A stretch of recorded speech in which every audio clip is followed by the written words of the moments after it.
So what will it take to make traveling underground safer? All right, joining us now, former NYPD Transit Chief Joe Fox. Joe, thanks for being with us. Thank you. Thank you for having me. So certainly, a great development today. The city's excited to see the alleged suspect brought into custody. It does seem like we're going to have an awful lot to learn from the events of the past 24 hours. Where would you start with things we might need to tighten up when it comes to subway safety? We know the cameras weren't working. The guy got out somehow and was able to mix into the crowd, riding the train. Where would you start?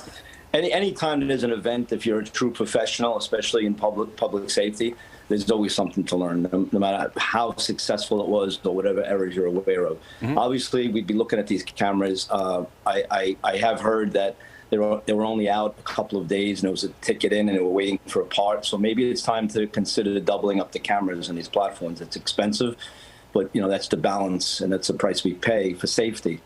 The other is looking back at, first of all, NYPD, I said and everybody I spoke with since yesterday morning, it's only a matter of probably hours before they catch this guy, and they did. And people need to remember that he's in custody, and this was not part of a gang, this was not part of a trend.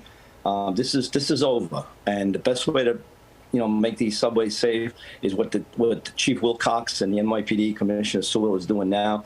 I was in a couple of stations today out in Queens, and I visited 3.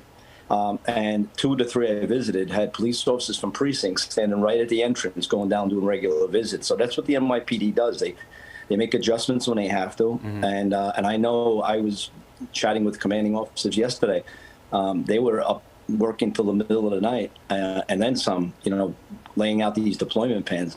So you will see more police officers on these trains, the ones you see and the ones you don't see. Yeah. Sir, I was thinking about the fact that these cameras were out, and of course we're talking about it because it connects to this case, but then I thought to myself, what about all the other crimes that are happening in and around the subway? Those are everyday New Yorkers that also need those cameras to be working for their crimes to be solved, and those crimes are not getting the same amount of attention as this one is. So, with a budget in the billions of dollars, you got to ask yourself what can really be done to make the entire system safer, not just with cameras, but as a whole.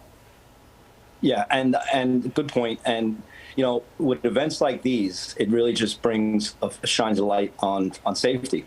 And the MTA has done a lot. I was the chief of transit from 2011 to 2018. When I began, and as recent as 2011, there was little Wi-Fi. People couldn't use cell phones. There was very few cameras. The ones they had were archaic. And now it's come a long way, and they'll look at this with the NYPD, and they'll figure out how to move that ball further down the court. Because we see we can't. The transit system is literally and figuratively the lifeline of a city, and people have to feel safe. There's 2 sets of there's the numbers, what they are. And they're really not as much as people would think. By the way, we're still doing 6 crimes a day in the subway. And then there's the perception, which is more important than what the numbers are. So the idea is to I listened to those young people talking about their experience before you brought me on.